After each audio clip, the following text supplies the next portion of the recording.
Hey folks, welcome back to Todd Bosley's world famous YouTube channel. Today we have a very unique collection of garbage pail kids. The reason that these are unique is because every one of them is PSA 10. This is from a recent collection that I purchased probably within the last month or so. This is a 1986. Most of these are 86 through 88. Just kind of show you what they look like. Now, garbage pail kids for a long time were not really considered that collectible, but within the last 5 years or so, they've really grown in popularity. So I'm going to go through each one and kind of show it to you. This is Joe Blow. He's a pretty popular one. This one has the principal back, and I think there's only like a population of around 6 or so of this particular card. Most of these cards in PSA 10 are very hard to find. I would say you're probably looking at less than probably 50 at the highest, and most of them, some may have more, but there are quite a few that are down around 10, population of 10 or less. This is a collection of about 36 different cards, all PSA 10 from one large collection. I'm Todd Bosley. I own Ohio Trading Coin and Jewelry, and we buy and sell all kinds of different things, sports cards, collectibles, coins, you name it. Anything that's collectible, I love it. And I sure love these. I'm going to kind of show you the front and the back. If you guys are familiar with PSA, which probably most of you are, this number right here, if you go to PSA verification, you can go online, you don't have to be a member, and you can just look that number up, and it'll give you the population of the cards that have been graded. This one's kind of funny. It's called Bruised Lee, making reference to Bruce Lee. This is called Marvin Gardens. Again, these are all PSA 10. Also take a look at the number here, 92. So this is the 92nd card that they made. And I'll try to show you a good reference. You'll see that they say A and B because they would use the image twice but give it a different name. And in some cases, they actually kind of got in trouble with it a little bit. These were pretty racy and maybe not the politest in some situations. I didn't understand this one. I had to have somebody explain it to me. DDT, apparently that was a chemical that was used. So these were, far beyond just what a kid would understand, as most things are anymore.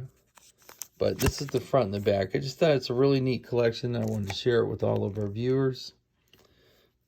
Here's Horsey Henry, a PSA 10. This is number 86A. Now, this is a back with the checklist, and I have noticed on some of these they have different backs. So you may have a Horsey Henry, but it could have a different back. And the back were puzzles that you would put together.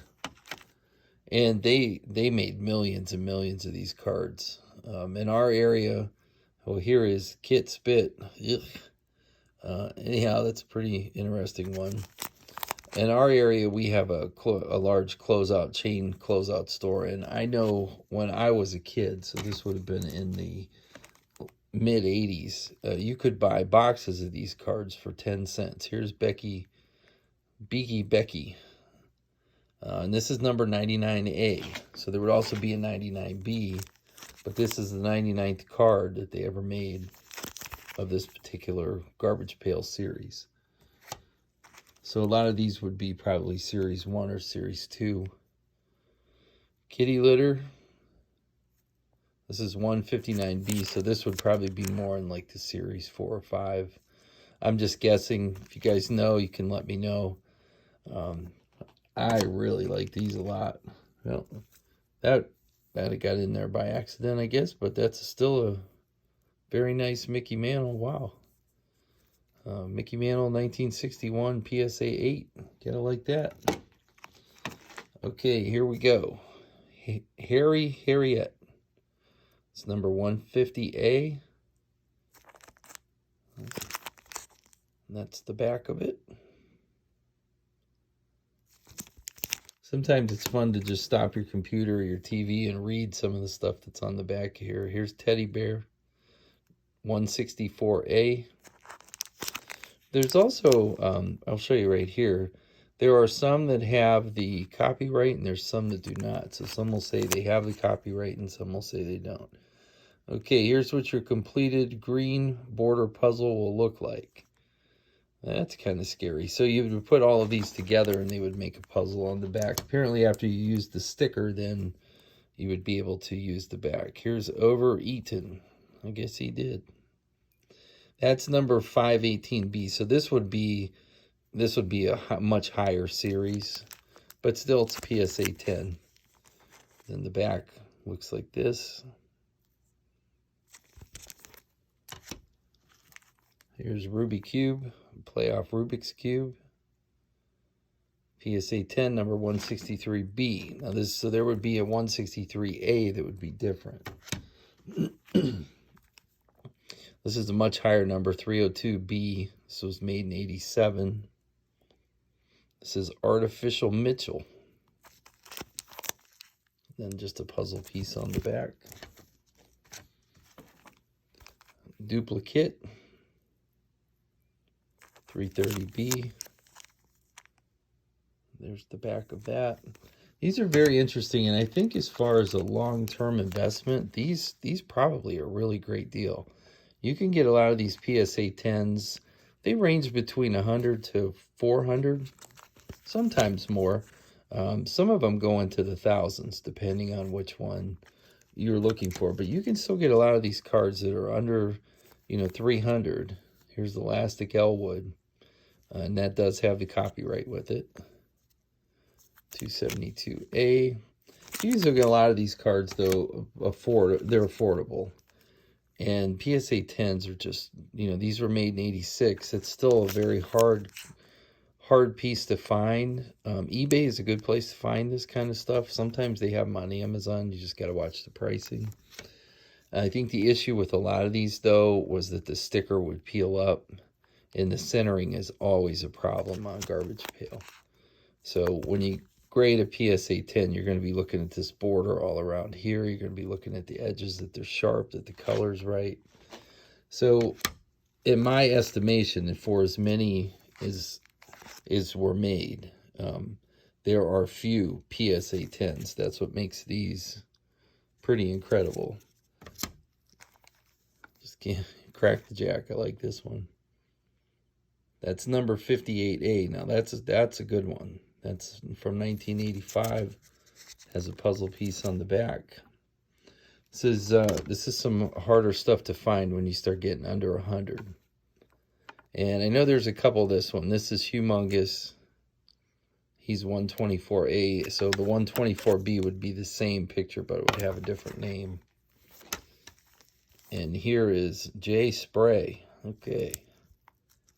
Again, PSA 10. Let's try to run through these as fast as I can. But long term, I think that everybody should own a few of these, for sure. It's a great investment, in my opinion, and one that I think is going to go much higher than where it's at now. Especially if you have like a 10 to 20 year outlook on things. Show you the back of this. We're Ohio Trading Coin and Jewelry.